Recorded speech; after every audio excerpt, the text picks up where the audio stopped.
কি ইমন চোখ রাখতে পারল না। পেছন ঘুরে দুহাত মুঠ করে কঠিন স্বরে বলল, পোশাকটা পাল্টে নাও। মুস্কান দুপা পিছিয়ে গেল। চোখ বেয়ে অনবরত অশ্রুকণা ঝরতে লাগলো। বুকের ভেতর যেন কেউ পাথর চেপে ধরেছে। দম বন্ধ হয়ে আসছে তার। কিছু বলতে গিয়েও চুপ হয়ে গেল। অজানা এক বাধায় চুপ রইল সে। ইমন পিছন দিক ঘোরার আর প্রয়োজন মনে করল না। দ্রুত রুম ত্যাগ করল। দাদি কান্নায় ভেঙে পড়েছে। শাওরি রিক্তা মাথায় হাত দিয়ে বসে আছে। পুরো বাড়িটা থমথমে পরিবেশ।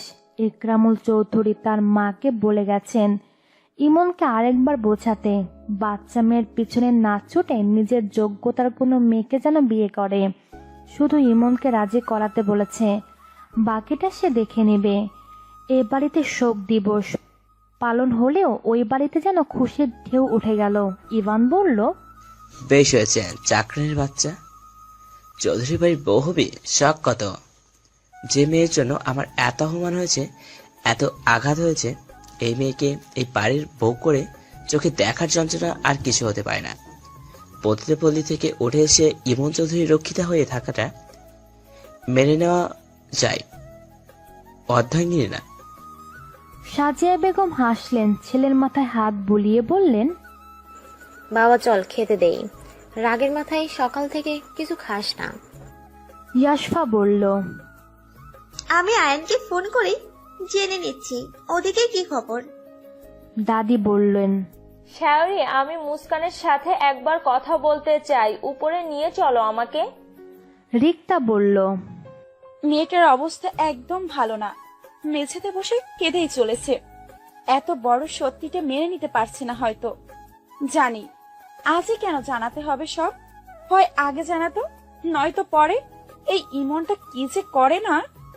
দাদু ভাই কোথায়?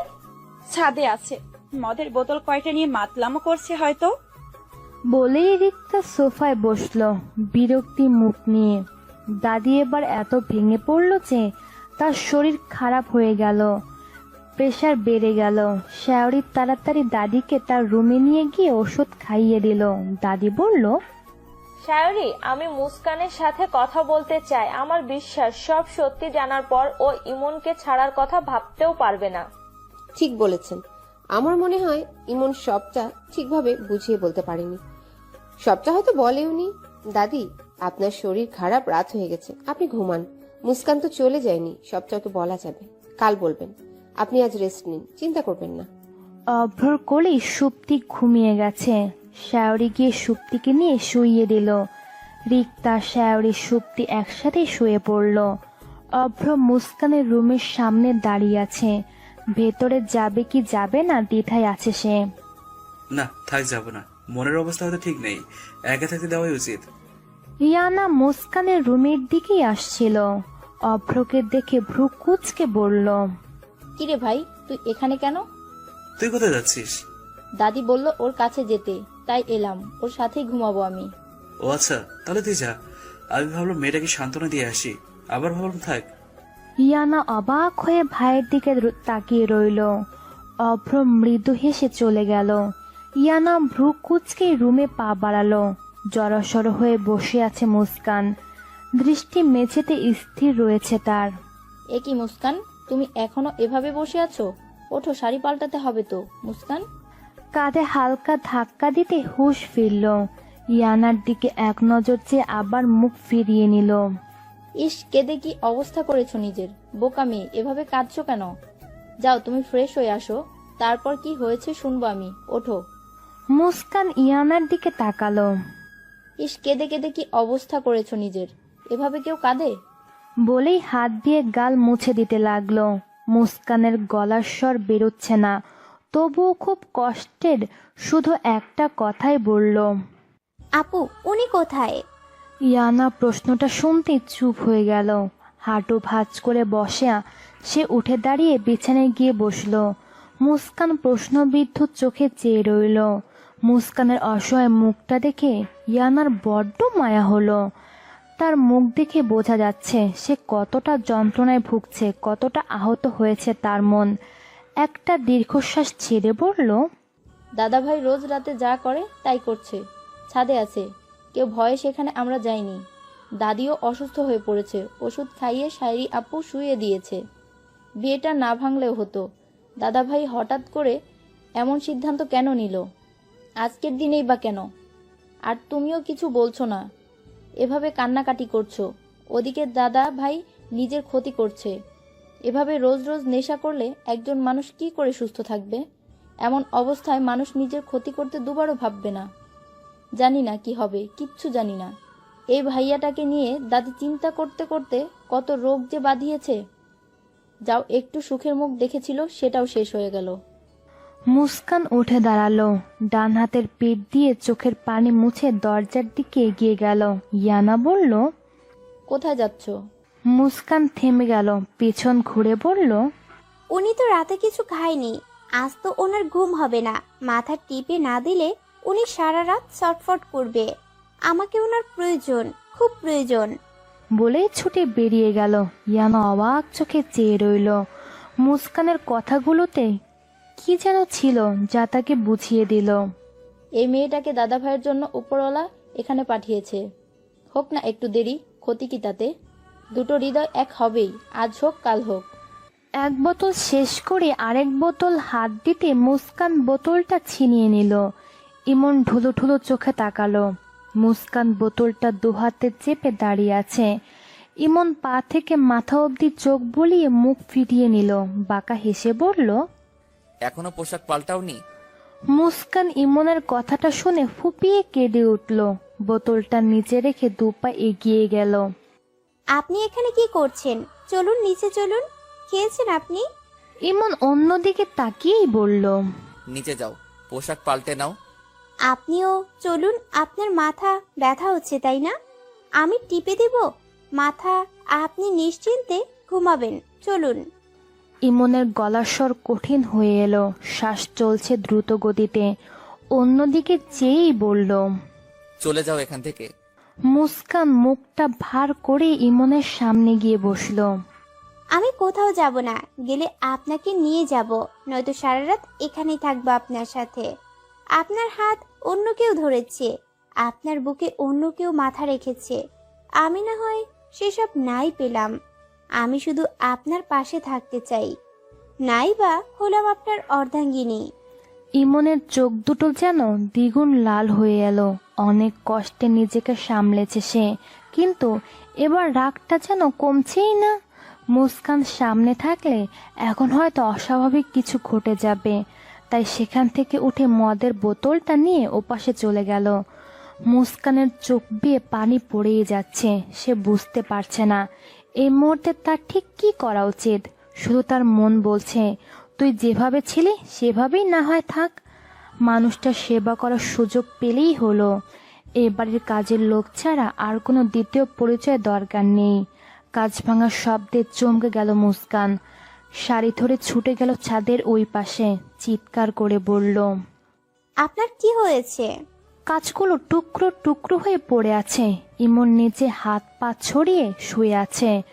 মুস্কান গিয়ে ইমনের মুখে স্পর্শ করতে ইমন বলল, কেন এলে তুমি?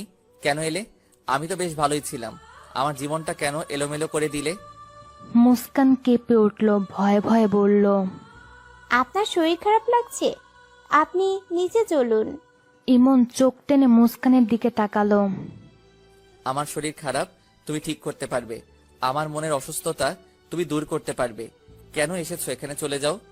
মুস্কান এবার জোরেই কেঁদে ফেলল, হাত জোর করে বলল, প্লিজ চলুন না আমার সাথে, পায়ে পড়ি আপনার। এমন করবেন না। আমি আপনাকে ছেড়ে কোথাও যাব না, কোথাও না। আমি আপনার থেকে দূরে যেতে চাই না। আপনার এমন অবস্থা আমি সহ্য করতে পারছি না। কেন বুঝছেন না? আমার খুব কষ্ট হচ্ছে, আমার বুকের ভেতর খুব কষ্ট হচ্ছে, আমার দম বন্ধ লাগছে। আপনি এমন করবেন না আমার সাথে, চলুন। বলেই অঝরে কাঁদতে লাগলো। এভাবে কাদায় ইমন চুপ হয়ে গেল, নেশাধরা চোখে চেয়ে রইল। অদ্ভুতভাবে হাসলো, ভাঙা গলায় বলল, বোকা মেয়ে, কাদার কি আছে? মুস্কান কিছু বলল না। চোখ মুখ মুছে নিয়ে তাকে ধরে ওঠানোর চেষ্টা করলো। ইমন হাত দিয়ে বাধা দিল। ওয়েট, আমি উঠছি। উঠে দাঁড়ালো ইমন, মুস্কানের দিকে চেয়ে আঙুল দেখিয়ে বলল, চলো। মুস্কান একটু স্বাভাবিক হয়ে নিয়ে উঠে দাঁড়ালো। ইমন 2 পা যেতে পড়ে যেতে নিল। মুস্কান ধরে ফেললো, পেটের দিকে 2 হাত ধরে নিল। ইমন চোখ টেনে টেনে একবার মুস্কানকে দেখে নিয়ে আবার এগোতে লাগলো। মুস্কান ইমনকে ধরে ধরে তার রুমে নিয়ে গেল। ইমন 1 হাত মুস্কানের কাঁধে। ইমন এতটাই লম্বা, তার থেকে যে ভালোভাবে ধরতেই পারছে না। খুব কষ্টে পেটের দিকে ধরে বিছানায় বসাতে নিলেই ইমন শরীর ছেড়ে দিল, যার ফলে মুস্কান পড়ে গেল নিচে, ইমন উপরে। সাথে সাথে মুস্কান ওমাগো বলে কেঁদে উঠল। আজ একটু বেশি নেশা করে ফেলেছে, তাই নিজের নিয়ন্ত্রণ হারিয়ে ফেলেছে সে যে কারো উপরে পড়েছে তাও বুঝতে পারছে না। মুস্কান কান্না করে দিয়ে বলল, আপনি একটু উঠুন। আমার কষ্ট হচ্ছে বলেই হাত দিয়ে সরানোর চেষ্টা করলো। মদের গন্ধে পেট ফুলতে গিয়েও বোধহয় ফুলল না। মুস্কান বহু কষ্টে ইমনের দিকে একটু সরে কান্না করতে করতে বলল, একটু উঠুন, আমি চ্যাপ্টা হয়ে যাচ্ছি। ইমন খুব কষ্টে চোখ টেনে তুলল। ভারী নিঃশ্বাস আসছে তার।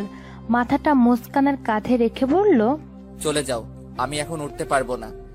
মুস্কান ছটফট করতে করতে বলল, আপনি বিছানায় শুয়ে পড়ুন, আমাকে উঠতে দিন। দেখুন, এই যে তাকান, আমি নিচে পড়ে আছি, দেখুন না। বলেই কেঁদে ফেলল। ইমন চোখ বন্ধ রেখে বিরক্তি হয়ে বলল, আমাকে বিরক্ত করো না বলছি না, কথা কানে যায় না। ভয়ে গলা শুকিয়ে গেল। কোনো উপায় না পেয়ে 2 হাতে ইমনের গাল বেশ জোরে চেপে ধরল। আপনি হুঁশে নেই, একটু তাকান প্লিজ। এই দেখুন, আমি উঠতে পারছি না, আমার খুব কষ্ট হচ্ছে। আপনি এত ভারী কেন? বলেই কাঁদতে লাগলো। ইমনের কানে যেন কেউ ঘন্টা বাজাচ্ছে।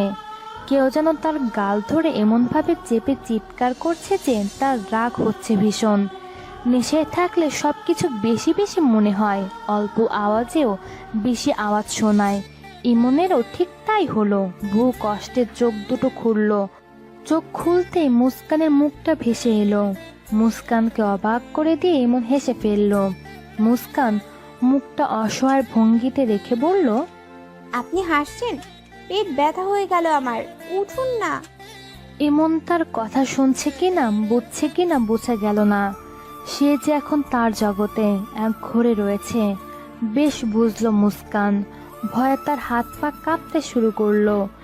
এক ঢোক গিলে বলল, কি করছেন? গলায় ঠোঁটের গভীর স্পর্শে পুরো শরীর আলাদা এক কম্পন সৃষ্টি হলো। চোখ বেয়ে 1 ফোঁটা পানি গড়িয়ে পড়ল।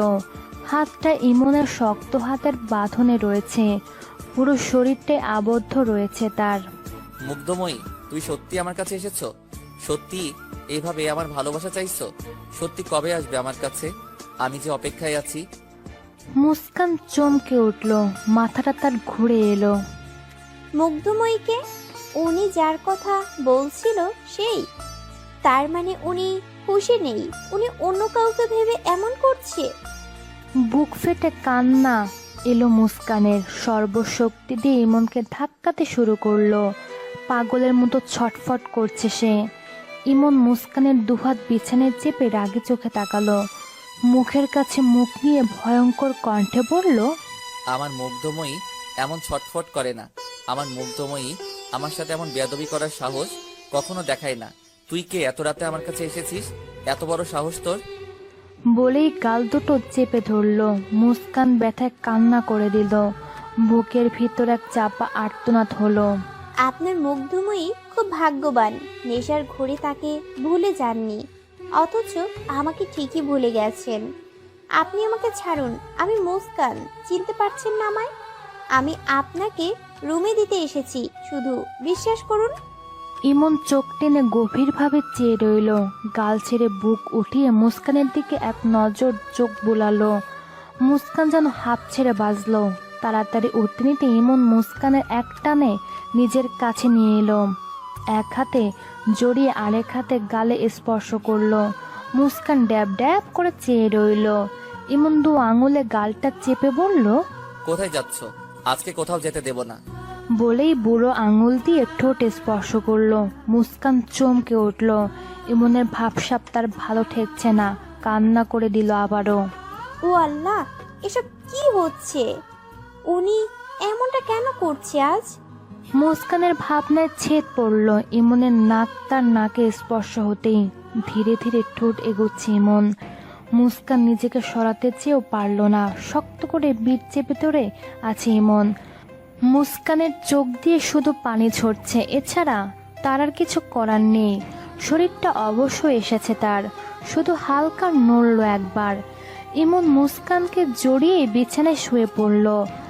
সারা রাত শক্ত করে জড়িয়েই ঘুমিয়েছে ইমন। সকালে পাখির কিচিরমিচির শব্দে ঘুম আগলা হয়ে এলো।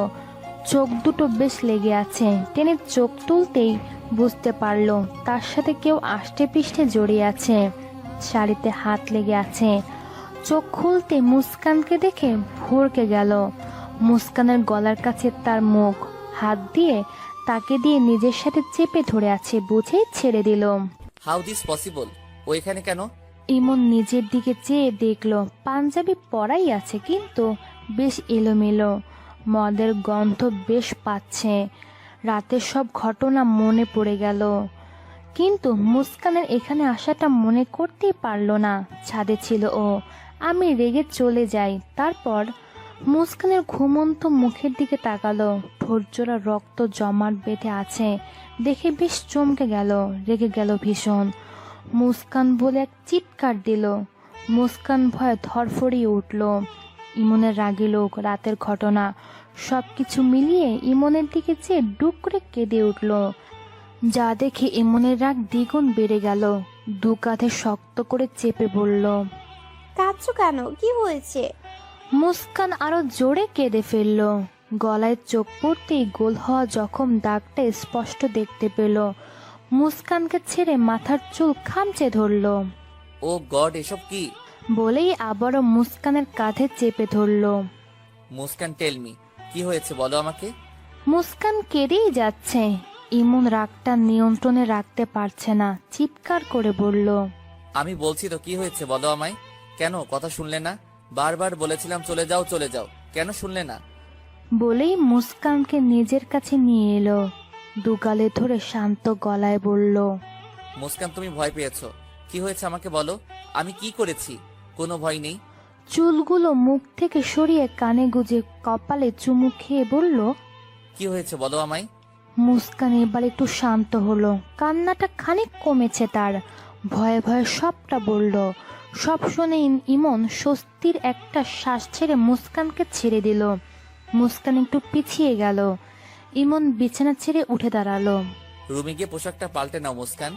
মুস্কান বিছানা ছেড়ে উঠল। ভয়ে ভয়ে ইমনের দিকে তাকিয়ে কাপা গলায় বলল, কাল যার কথা বলছিলেন তার নাম কি মুগ্ধময়ী?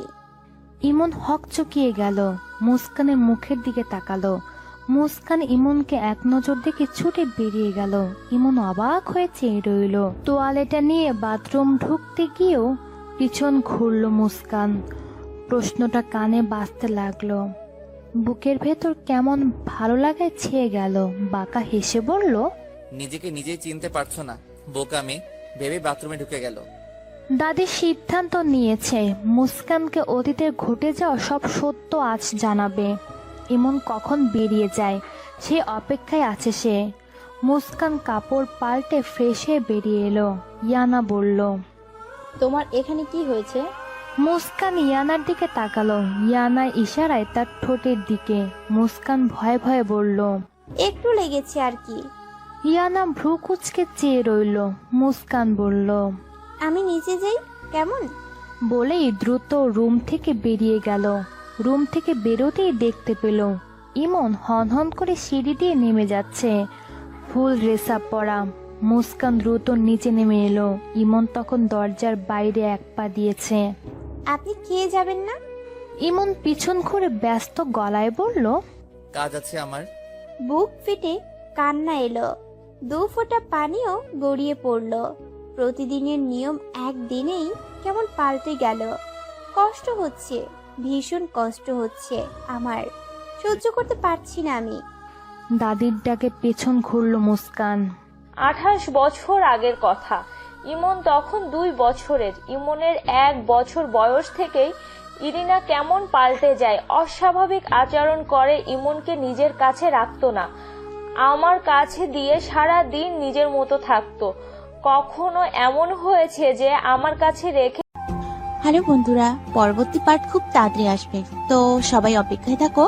আর চ্যানেলটি যারা এখনো সাবস্ক্রাইব করনি তারা পরবর্তী পার্ট দেখার জন্য চ্যানেলটি সাবস্ক্রাইব করে রেখো। ধন্যবাদ সবাইকে, আমাদের সাথেই থেকো।